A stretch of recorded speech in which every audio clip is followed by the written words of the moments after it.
from Stonemeyer Games, and today is June 23rd, and I'm here for my weekly livecast to discuss Stonemeyer Games news, to discuss random topics, and hopefully to answer a lot of your questions because I don't have a ton to talk about today. Feel free to ask me anything, unless it's a spoiler question. I don't do spoilers here, but everything else I am happy to talk about. Looks like Facebook has changed its format yet again, so hopefully this will work. If someone could comment, maybe just to say hi so I can see if the comments are working, that would be awesome. But otherwise, it looks pretty clear that it's working. I think so.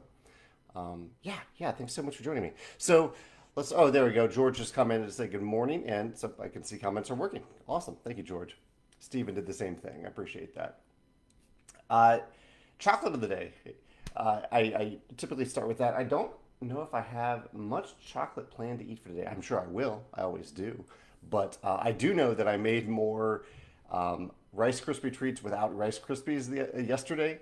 So I continued to use the boxes of Lucky Charms and Apple Jacks that I had. Finally finished off those boxes and made, I guess, cereal treats, we can call them, with the remnants of those cereals. And as usual, they are delicious. I had maybe a little bit, I had like a full bag of marshmallows and not as much cereal as I needed. And so they're very sweet. There's more marshmallow per bite than you would normally get, which you would think is good. But that combined with maybe the butter makes it maybe a little bit too sweet, a little bit too much. But they're still delicious. We will still be enjoying them at lunch today. Michelle is joining us live for the first time. That's awesome. Thanks for dropping by and joining us for the first time. Love to have first timers here joining us and people who have been here many times. Carlos is talking about Father's Day. Yeah, had a great Father's Day this past weekend. Had calls with my parents and calls with Megan's parents, and I'm a cat father, so the cats did absolutely nothing for me, of course. But Megan was very sweet. Megan let me wake up, not that she let me, but I went and played disc golf in the morning, and she took care of the cats while I was out disc golfing very early in the morning on Sunday with my friend Miles. Miles, also artist of Red Rising, joined me for a disc golf round with his family on Saturday morning, which was lovely. So Carlos, I hope you had a happy Father's Day as well. He says that he had a very Stonemeyer weekend. He played Wingspan Oceania, My Little Scythe with Pie in the Sky, Euphoria with Ignorance is Bliss, and Between Two Castles with Secrets and Sorries, and Red Rising. That was a lot of expansions there, Carlos, over the weekend. And let's see, Carlos has a question about something that maybe we could have considered for Red Rising. He says, I was thinking that these rules should always have a limitation so that you can't negatively affect the same person over and over. Banish a card from a player who has more cards than you, or banish a card from a player that has more than 5. That would avoid the frustration. And that wasn't something that we considered throughout the development process of Red Rising. However, someone mentioned something like this on Board Game Geek recently, and honestly, I kind of like the rule there that maybe you can't banish a card from someone, or you can't even attempt to banish a card from someone's hand if they have if they have 5 or fewer cards. So basically, you could only target someone for a potential banishment if they have more than 5 cards. That way, everyone always has that baseline of 5 cards. It's a little different than what you said here, Carlos, but I like the baseline better. Everyone always has a baseline of 5 cards, and you can only target someone for a banishment if they have more than 5 cards. I do like that. That is something that we didn't think of, and I like that as a viable variant. In fact, I might even play that variant because the one thing that holds it, I love Red Rising. Obviously, I'm the co-designer of it, but the one feel bad moment that I've had while playing Red Rising is actually not when someone has banished one of my cards. I can deal with that. I can build around it. But when I play a card that I don't really want in my hand, and the ability, you have to use the deploy ability in Red Rising. That's another thing. Maybe you could just choose not to do it. But in the spirit of the game, maybe if you use one of those banish abilities that target someone, that you could only play that if someone has more than 5 cards in hand. I like that rule, and I will probably play with that variant, or I'll at least try that variant in a future play. Patrick asked for the chocolate of the day, which I just mentioned, the cereal treats. No chocolate in them, but good cereal treats. And really, I think the next time I make them, I want to do something chocolatey. I want to do maybe something like s'mores with golden grahams, marshmallows, and chocolate. I think that could be good. Maybe a chocolate cereal, maybe just chocolate bits in it. Maybe some peanut butter bits in there too. That's probably what I'll do for the next cereal bars that I make. Chris asked how my dad is doing. I had a great chat with my dad on Father's Day, and actually I chat a few days before that to check in to see how he's doing. He took a trip up to Sloan Kettering, in I think Kettering in New York, like a pretty acclaimed medical center to get their diagnosis of his unique form of cancer right now, and they're checking him out and giving him good advice. So far, things are looking good there. And Chris also asked about the cats. You can actually see Walter behind me here taking a nap. Walter has pretty much taken over Biddy's chair recently. So after I give Biddy his dinner every afternoon, I actually remove Walter from the chair and take Walter elsewhere so that Biddy can have his chair to relax after a good meal, which Biddy seems to like to do. George also advised easy with the sugar. Yeah, George, I do love sweets and sugar, but as much as I talk about them and love them, I do eat them in moderation, or at least I try to eat them in moderation. So I definitely think that's good advice, but it definitely is something I love, but I don't love it if I eat too much of it. Yeah. Maddie's joining us for the first time as well. Thank you, Maddie, for joining the live chat, and congrats on your Kickstarter being funded. I backed your project. I believe it was yesterday, Tuesday. Yeah. So Maddie has a project on Kickstarter right now. In fact, I backed a few projects yesterday. So why don't I mention them real quick? Wasn't planning on doing that, but Maddie's joining us reminding me to do this. So the projects I backed, I think well, no, two of them were yesterday. I backed graphic novel adventures. There are a couple that I'm interested in, the new ones. I'm curious about the tournament. I love arena fiction, and so there's like a grand tournament style version of it. And what was the other one that I was really interested in? There's one other one that looked really cool. And Maddie's game, of course, is, well, not of course, if you don't know it, it's called Heckin' Hounds. And it's a trick-taking game where you can't see your own hand of cards. You can see all the other hands of cards at the table. This is a twist on the format that I've seen in a few other games since I've actually played Maddie's game at Geekway a few years ago. I played Pikoko and also played Vamp on the Batwalk, which I just talked about on my YouTube channel the other day. And for both of them, trick-taking games aren't something that I generally gravitate towards, although there definitely are exceptions to that, trick-taking games that I really enjoy. But I love the twist on it when you can't see your own hand of cards. For some reason, that really elevates trick-taking games for me. And so if that's the format that you like, I'd highly recommend checking out Heckin' Hounds. And Maddie, you're welcome to post a link in the comments below if you'd like. The graphic novel adventure, what was the other one? So the Grand Tournament was one of them. Oh, and then the Dark Mage sounded like it offered some really interesting choices beyond just fight all the bad guys, which is generally what I look for in these style of games. So yeah, I might end up getting two of them, the Dark Mage and the Grand Tournament. If you're not familiar with these books, these adventure game books, the idea they're graphic novel adventures, so they're graphic novels, but they give you choices to make throughout. So it's a little bit like choose your own adventure, but usually they're mixed with some modern game mechanisms as well. So you're not just making a choice, but you're also using your eyes. You're searching for visual clues in the art to tell you what you might do, what you might find. There's also often some hidden stuff, and usually there are some interesting mechanical choices to make in each of these games beyond just choosing one thing over another. So I'd recommend checking that out as well. Ronak is joining us from India. Hey, thanks for joining us, Ronak. Nathan says he's loving Viticulture on Board Game Arena. Yeah, Viticulture is now in beta on Board Game Arena. So now if you can play Viticulture, the full AI version against human players or against the AI on Digidiced. So that's kind of the full AI version of the game. Or you can now play against human players, only against human players on Board Game Arena. And I haven't actually played it myself yet. I don't do much with the digital versions of our games, but I'm looking forward to trying it in the near future on a game night. Typically, I try to avoid being the one to suggest playing my games on game night. But if someone else comes to me and says, "Hey, Jamie, I'm in the mood to play Viticulture," I'm in. And we're just still doing the virtual game nights, but soon I think all of my friends are vaccinated, fortunately. So soon we might get back to doing some more regular in-person game nights. I did host a Magic Draft, or we hosted a Magic Draft, Megan and I did, for 4 other friends on Saturday, and it was a great time. We had a great time playing the Strixhaven format, set in Magic on Saturday. We did a six-person Strixhaven draft and really enjoyed that. Daniel says, how do I choose the title of a new game? I have a blog post about this, Daniel, that talks about it in detail, but it's a combination of two different things. One is brainstorming and finding a name that just feels right for the game and that isn't already on Board Game Geek. And the other part is the trademark search. Having our trademark lawyer, our IP lawyer, look into the trademark viability of the name and if it's available and if it's something that we could actually get and protect. And so it's a combination of those two things that we do. Oh, Maddie just got Red Rising. Awesome. Thank you, Maddie, fellow designer, getting one of my games. That's awesome.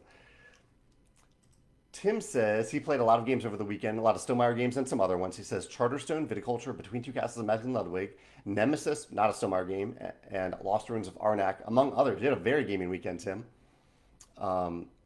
He says, while logging my play of Charterstone, I saw a fan expansion for after the campaign is done. Do you know of this? I may have seen it. I think the one fan expansion I've seen has to do with like alternate scenarios that you can play, like play Charterstone but play this twist when you play this game.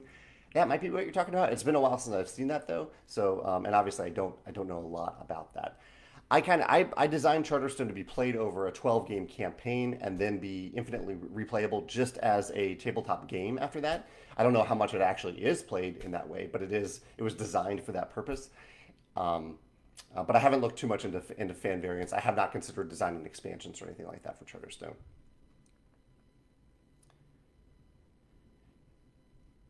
Let's see. Shaked says, what's your cheat meal or guilty pleasure meal? My cheat meal. Most meals that I have are, even when if there's an unhealthy element in the meal, there's usually something healthy to balance it out. It doesn't usually feel good for me if I have a meal that is purely not good for me. Although, like there's a local burger place that I go to where I get a delicious lentil burger. So there's a slight health element there, but really it's not very healthy. I get a lentil burger and I get their fries. There isn't much healthy about that meal. So I would say that if I'm feeling like a meal where I just don't put anything really healthy into it at all, I'd go for that lentil burger and the fries at Layla here in St. Louis. Michael says that he enjoyed Red Rising at 4 players. He also picked up Tapestry. And he said, have I played Iwari? He says it's really fun. I have played Iwari. Let me see if my video has gone live about it yet. I played Iwari recently on Board Game Arena. I'm not sure. No, the video has gone live. So I did the video about that a few weeks ago. If you check out my YouTube channel on June 11th, I did my video on Iwari. Maddie, a link to their Kickstarter campaign. Thank you for Maddie for doing that. Brandon says, did I see Winterhaven Woods by Featherstone Games? It launched on Kickstarter yesterday as well. I did see it. I looked into it. I'm intrigued by it. I love the art. I love the idea behind it. I would say the one thing holding me back is that when I looked into the gameplay of the game, it looked like a lot of phases. And that is generally a turnoff for me in games when like I love it. I love the flow of a drafting game. I love that. But when I looked into the details of how the game worked, it looked like, okay, you do this, you do the draft, and then you have like a dozen phases to go through to check off all these boxes. Maybe that video wasn't. Maybe that isn't really the case. I want to put that out there, but that was something holding me back a little bit from Winterhaven Woods. I'm curious, Brandon, what drew you to it? Have you looked into the gameplay? Am I incorrect about the number of phases that you have to go through after the draft? Or is it a very smooth flow of play where you're just drafting, and maybe there's a little pause for upkeep at the end of the draft? Let me know if I'm missing something there, because I really did like the idea of the draft. It looked very peaceful. Jim and What Board Games spoke highly of it, which matters to me.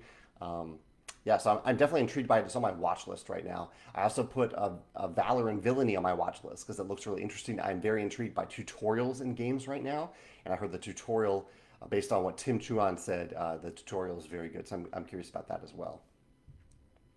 John says, I don't remember if you did a video about this, but I'm a fan of worker placement, and my wife loves deck building. What would be your recommendation for a game that would combine these mechanisms?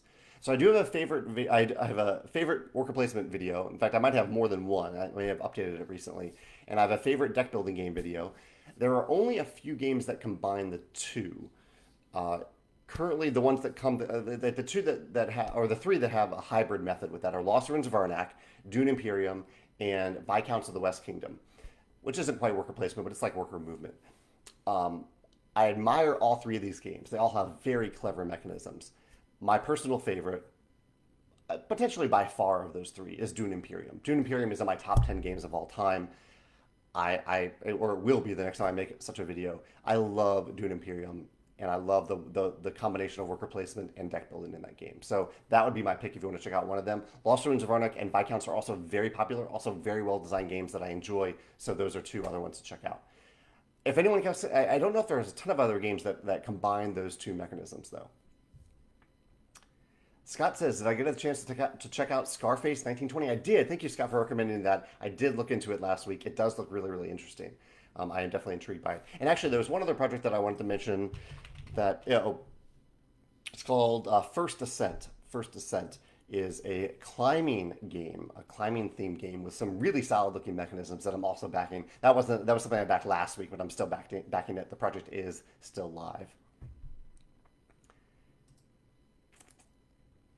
Tim is asking for my thoughts on Terraforming Mars Ares expedition and how there's a deal with Target. Tim says, basically, from what I've heard of this controversy, I guess, is that Terraforming Mars Ares expedition had a Kickstarter campaign, and just yesterday they informed backers that it would be in Target starting today, and it is in Target as of today. Or maybe it was yesterday, but it's in Target now, and I think backers are either getting it or not all backers have gotten it yet. Feel free to clarify, Tim.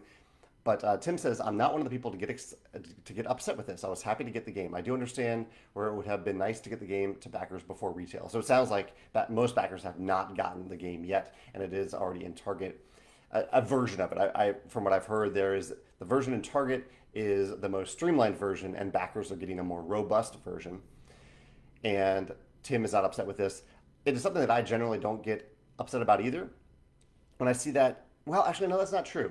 There was a project, just a little project, back a long time ago. It was a book. I think it was a book, and it was on sale in various places before I got my copy, and I was surprised that I did feel a little miffed by it because I was like, why didn't you just send it to us first? I haven't heard anything about it. I haven't gotten any updates about this because sometimes if a project creator says, I would really love to sell it at this convention, or we have a great opportunity with Target, I would love to be able to start to sell it. It's on the way to fulfillment centers for backers.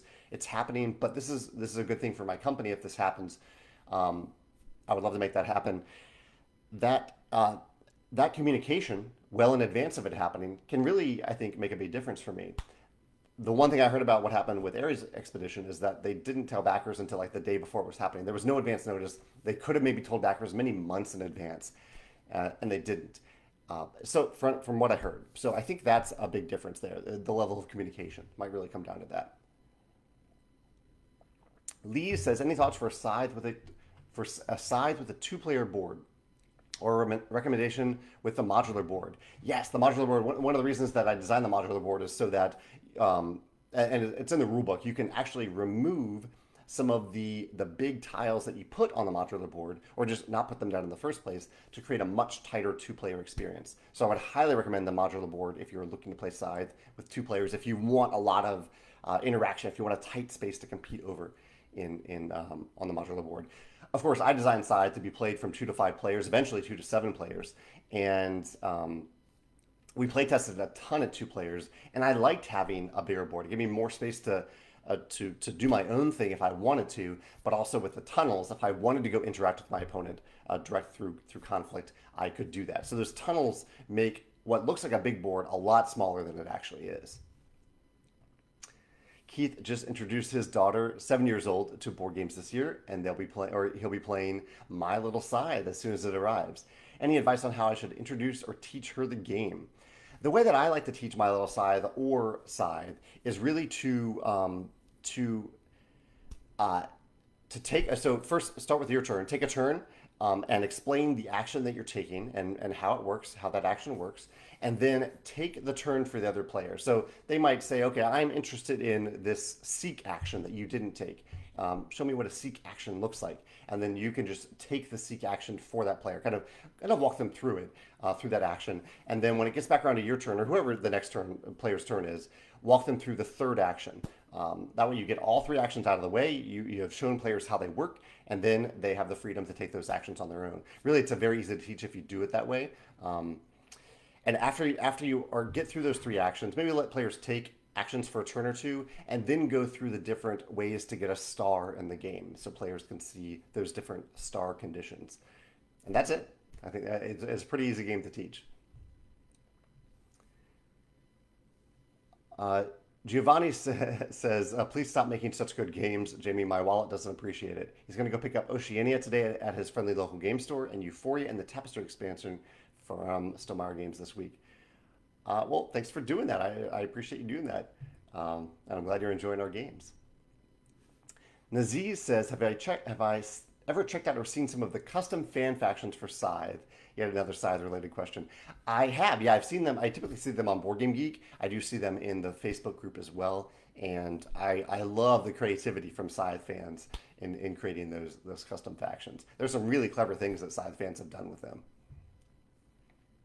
Morning, Carol. Thanks for joining us, as usual.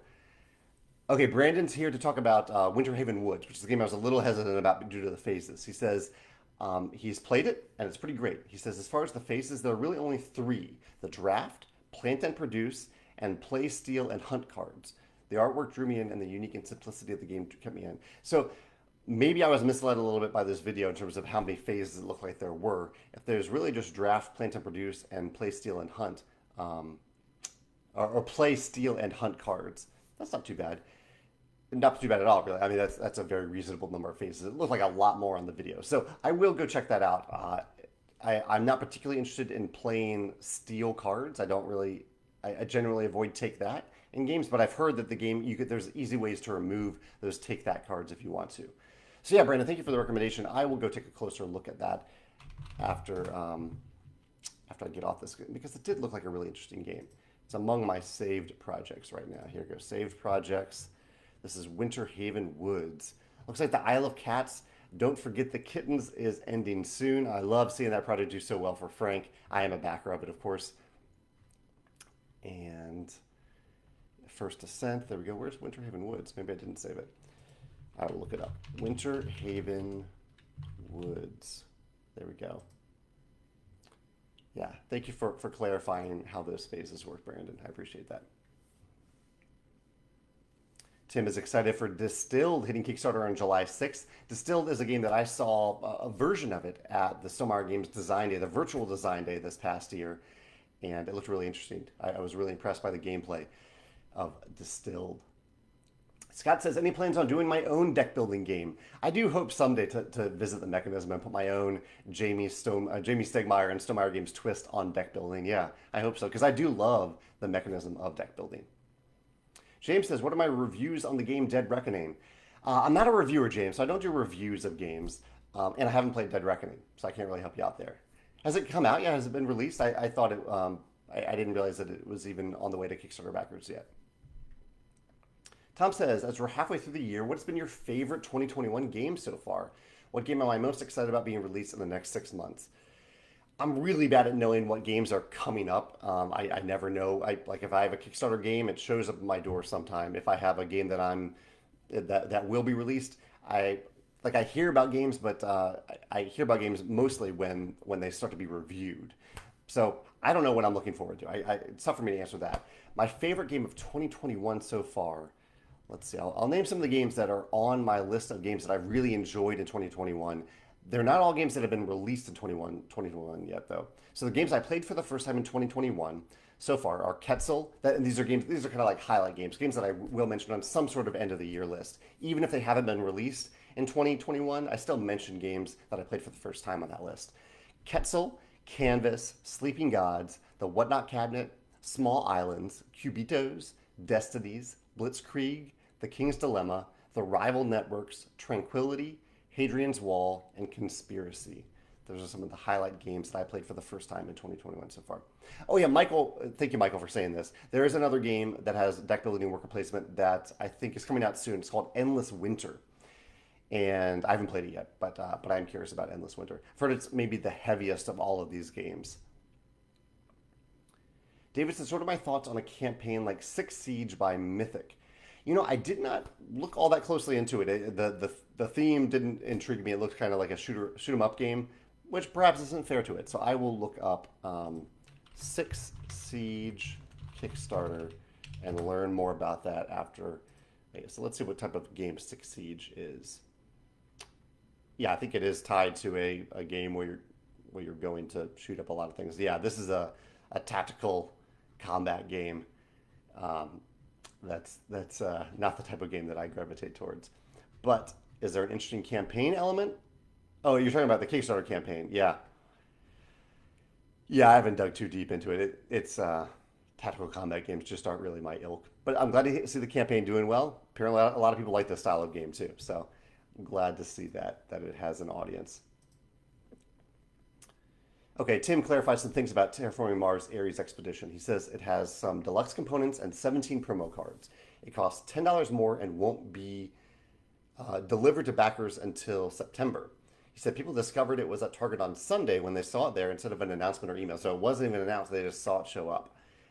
And uh, yeah, okay, yeah, that's not ideal. Communication is really important for Kickstarter. Gabriel says, shout out to the Binding of Isaac Four Souls Kickstarter going on right now. Yeah, oh yeah. I wanted to check that out. I heard that was going live at some point, but I didn't know when. So thank you for saying that. I'm going to look that up right now. The Binding of Isaac Four Souls. Four Souls Requiem. Oh, it's been live for a while. It's doing really, really well.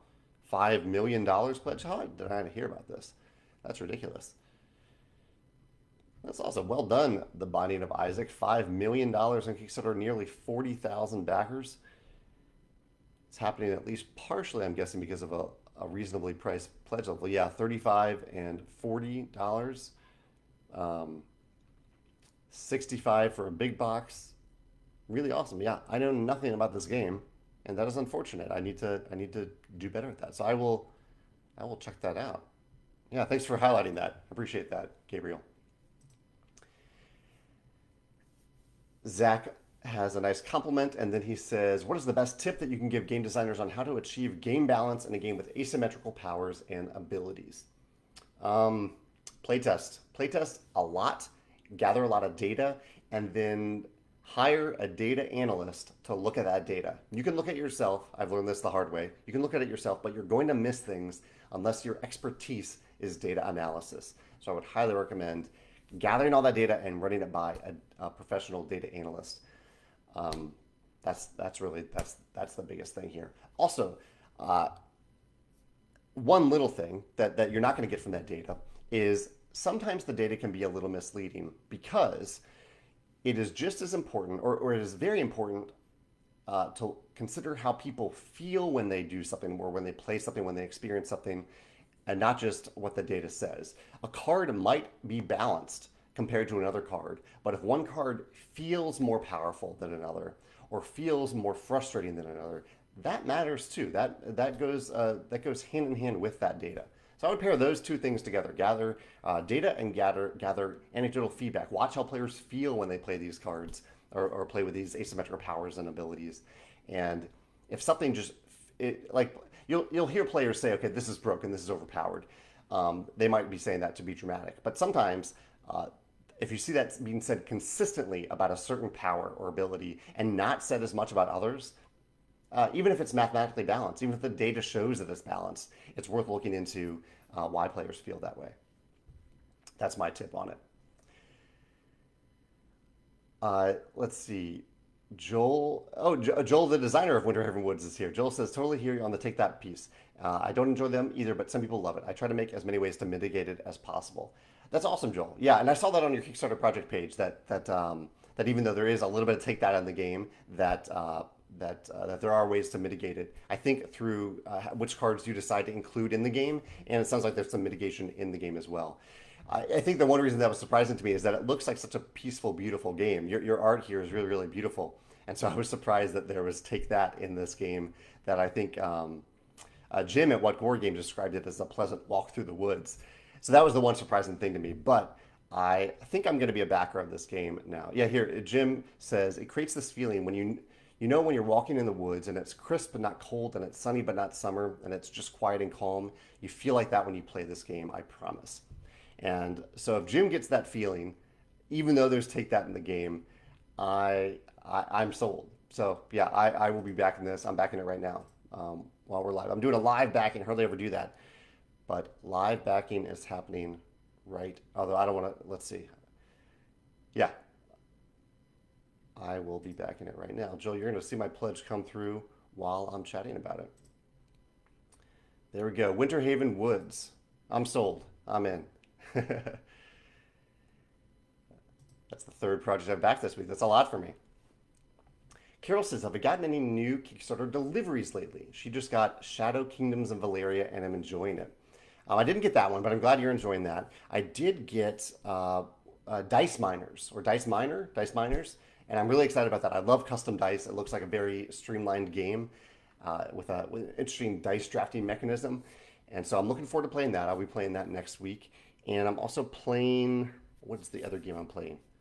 I think that's the only Kickstarter game I've gotten. Yeah, I'm looking at my stack over there, my shelf of opportunity, and I don't see anything else on there. Oh no, there is a game that I got, City Builder, from uh, the company that makes Summit. I have that, and I will be playing that next week as well. Yeah. Scott mentions that Scarface 1920 also has deck building and worker placement. Looks like that's becoming a nice combination of mechanisms that designers are gravitating towards.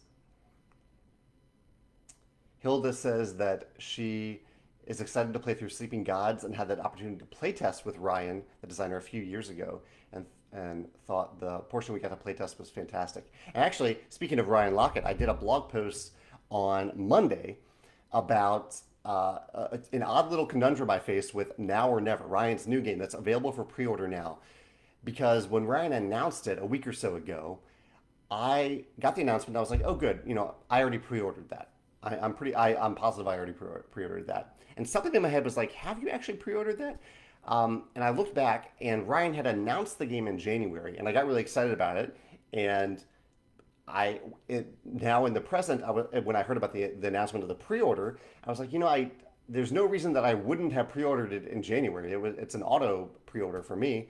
I must have already done it. And so it was a blog post about that conundrum of the gap between when you announce a product and when it's available for pre-order, and how that can often, or sometimes, at least for me, confuse me as to whether or not I've actually already pre-ordered it. Of course, I hadn't pre-ordered it. The pre-order hadn't gone live until a week or so ago, and so I have pre-ordered it now. If you're interested in Ryan's games, if you love Sleeping Gods, if you love Near and Far, one of my favorite games, Now or Never is the next game in that series, and it's available for pre-order now. Not Kickstarter. It's available for pre-order with delivery, I think, in August or September. Which sounds far away, but that's coming up really fast. We're almost in July now. Crazy how fast this year has gone.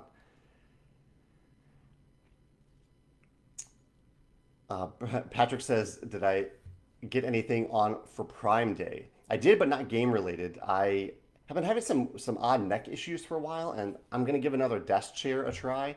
And so I wasn't for Prime Day. I just happened to be researching desk chairs on Amazon on Monday, and I actually missed out by a Prime Lightning deal for that very chair that I was looking at that I ended up getting. I missed it by like a minute because I just overlooked it. But the chair still seems like a good chair to try out, worth the money. Alex says, I seem to care about social and environmental issues. I do care. Yeah, I don't know if I always succeed in executing how I care, but I do care about them quite a bit. Yeah. How do I keep checks on the companies that you work with, especially those with factories in China? Where do you draw the line between economics and worker welfare? I think the big key, Alex, is that I trust Panda Game Manufacturing. I trust that they treat their employees well. I trust that they use recycled materials and that they care about the environment as much as I do.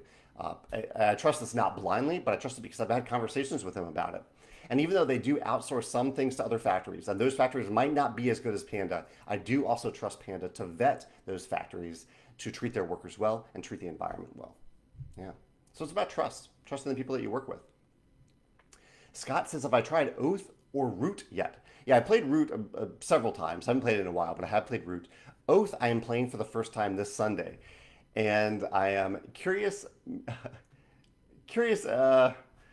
maybe a little worried about it. I've seen a lot of people talking about it and talking about how many rules exceptions there are and little rules there are. That's the part that I'm nervous about. But I'm very curious about the format, and I've committed to playing it twice because I think one of the things about Oath is the conclusion of one game impacts the next game, regardless of who the players are for that next game. So I'm curious about that format. So I will be playing it soon.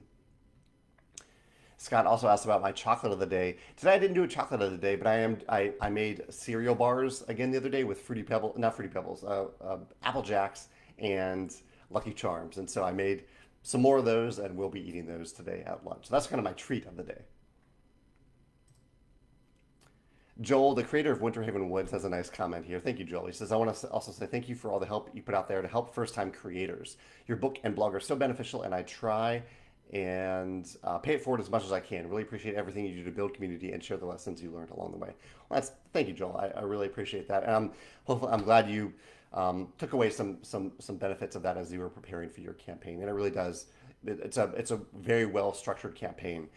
That was not the hesitation for me backing Winter Haven Woods. It was purely the take that element and the phases, which I'm glad Brandon cleared up here.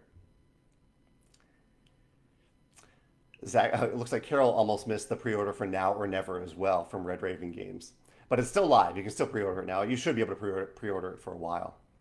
Zach says, what are my favorite components in games, or what game mechanisms do I like in games? Those are big questions, Zach. I would recommend checking out my YouTube channel for those. I'm happy to talk about components that I love in general. Like I love custom dice, for example. Love custom dice. That's a component that I often love. But if you go to my YouTube channel, you can see a top 10 list of my favorite components in games. There's a list for that. And you can also see, I believe it's a list of my top 12 favorite mechanisms. I talk a lot about mechanisms on my YouTube channel, but I do have a list of like my favorite mechanisms of all time and examples of games from each of those mechanisms. So feel free to check out that video. I don't know if anyone is able to find it on the spot here to help out Zach. But a few of my favorite mechanisms, since you asked here, are worker placement, deck building, push your luck, and drafting. Love those mechanisms. Eileen says, Eileen has a critical comment here. Let's see. Eileen says she ordered a game from us that was in stock and she paid extra for shipping and it took a month to get to me. Not to mention the runaround when I asked questions. I actually felt like I was made to feel bad when I inquired about my order. And Eileen, I'm really sorry to hear about that. We should never make a customer feel bad, especially if a customer comes to us and talks to us like a human being, as most customers do. We don't. So if a game isn't in stock, we generally don't sell it at all. We only sell games that are coming into stock in the very near future. And if we do, we try to remember to label them as pre-order on our website. Sometimes we forget, but we don't sell products that aren't going to be in stock for a while. Sometimes we run out of stock in our various fulfillment centers of games and we have to resupply them from other fulfillment centers. That can happen. I don't know what in particular happened with your order, Eileen, but I'm going to look into that and see what happened there. I'm really sorry that happened with you. And I'll try to look at the email chain that happened when you asked questions to see how you talk to us, because I think that's important, that we treat each other as human beings, and how we responded back to you. Even if you were in that moment frustrated and maybe didn't talk to us in a particularly nice way, it's still our responsibility to treat you as a valued human being in return. So perhaps there were just some miscommunications there. I'm sorry that happened. Yeah. But you definitely have every right to decide for us and for any company. If you have a bad experience, it's definitely up to you as the customer to not buy games from that company in the future. So I totally respect that decision. Yeah. Zach says, in a game, how do you make miniatures essential mechanically or functionally, or are they purely there for aesthetics? That's a great question. I think it can be a little bit of both. I think the details in miniatures can really exude an element of theme, an aesthetic element of theme. Like you can have a miniature for a warrior, a meeple for a warrior that looks like a warrior, maybe a little sword in their hand. But a miniature is going to have much more detail, and you can maybe connect that miniature better to real life because of the detail in the miniature. I think miniatures can also be tied to mechanisms, though. For example, if you want to convey that that you can only have one unit on a hex, for example, then you make a miniature or a token. Doesn't even have to be a miniature. Any token, you can make it fill up most of that hex, so that you can convey through the size of it that that another unit can't also go on the hex at the same time. Sometimes you can have miniatures that carry things. For example, in the Wind Gambit, the expansion to Scythe, we designed the airship miniatures to hold things and to hold a certain number of things on the airships themselves so they actually can carry stuff around. Yeah, those are a few examples there.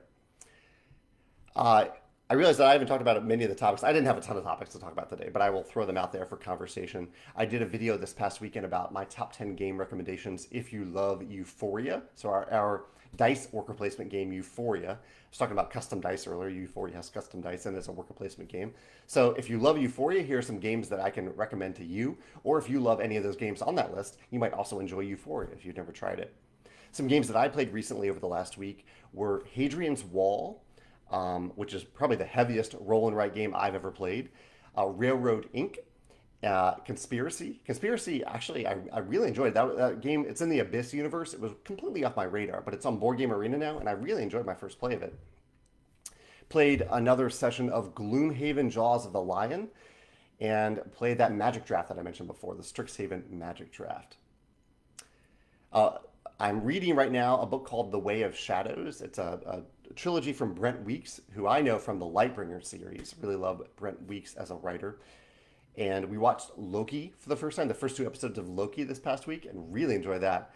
I thought Loki was a lot of fun, and I look forward to. I think the new episode is today. I think it comes out on Wednesday, so I'm looking forward to watching the new episode of Loki. And we also watched the new Pixar movie Luca, which was a very sweet Pixar movie. I would not say it's in like the top five, but I thought it was really well done. Definitely worth watching, even if you don't have kids like us. It was just Megan and I watching, and we really enjoyed it. We're still not, I would say I'm not quite ready to return to movie theaters yet, but there are movies that are going to start to come out that are only in theaters. In fact, The Quiet Place 2 was one of the first ones that was back in theaters, and I don't know. I don't know, just not quite there yet. But I will get there because I do love movies, and I'm fine wearing a mask for hours now. So even if I need to wear a mask in the theater, that's fine with me. Scott says he got a numbered version of Red Rising. That's awesome. Thank you for Scott for doing that. Tim asked if I watched any good shows lately.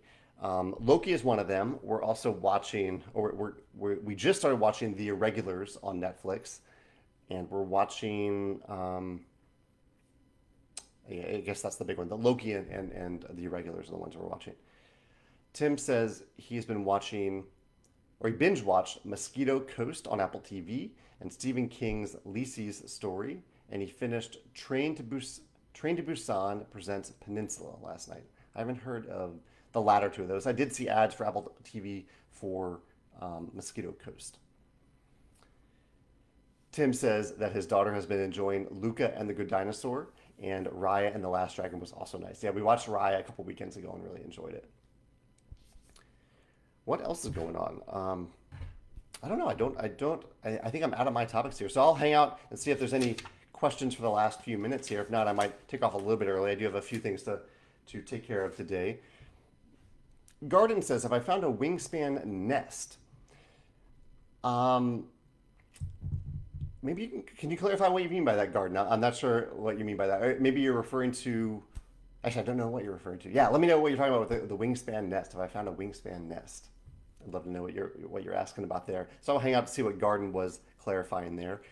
And otherwise, I might take off a little bit early. Joel says, did I see Mitchell's versus the Machines yet? And yes, I did see that. And really, really enjoyed it. I talked about that on my personal blog a few weeks ago because I watched Raya and Mitchell's versus the Machines on the same weekend. And both were beautiful, really well done movies. But I laughed more in Mitchell's versus the Machines. It actually caught me off guard by how good that movie was. I highly recommend Mitchell's versus the Machines. Garden says for the eggs, like an egg holder for wingspan. I guess maybe I may have talked about before the possibility of making like a custom wingspan nest, but I think we moved away from doing that as the big box has evolved. Because the idea behind that was it was gonna drop into the big box somewhere, but I think we found better ways to hold the eggs in the big box, the nesting box we're calling it. So I don't think we're gonna make a special nest. Carol says her sons have already watched Luca a number of times, and because one of her sons is called Luca, and she started watching Lupin lately. Oh yeah, I'm glad you mentioned Lupin. Yes, we just finished Lupin, Lupin Part Two. So there's 5 episodes that came out a few months ago, and then another 5 that just came out recently. Lupin is really good. I really enjoy Lupin. We just finished that one recently. It looks like questions are a little quieter today, which is perfectly fine with me. I have some game design stuff that I wouldn't mind doing before lunch, so I think I will jump into that if I don't see any other questions. There is a question here. I'll head out after I see this question or any others that pop up at the last minute. Shannon says she loves the Viticulture app. Will it ever be updated for Tuscany or any of the other expansions? I hesitate to play or teach any of the other versions of the tabletop game because I think I'm going to confuse the rules with the original version because I play the app so much. I can see that concern. The rules for Tuscany aren't really all that different than Viticulture. The seasons flow slightly differently because there are more of them, but it's I think it's fine to go back and forth between the two. I do. Like I use Viticulture to teach Viticulture, and then typically when I play with people who have played Viticulture before, I play with Tuscany. And yes, Digidice has said that they will eventually add the other expansions. I don't know how committed they are to doing that in any sort of timely manner, but they are. And I'm sure Board Game Arena will as well. And yeah. Garden says, when will the Wingspan neoprene mat be back in stock? I think we're looking like we're making more right now, but that means at least a few months. So I think we're looking at September, October at best, which will come up faster than we think, I hope. All right, I think that is all the questions for today. Thank you all for joining me to chat on Facebook Live today. And I'll throw this up on YouTube. If you think of any questions after this, you can go over to YouTube and I will be happy to answer them in the comments on YouTube. All right, have a great day. I'll see you next week.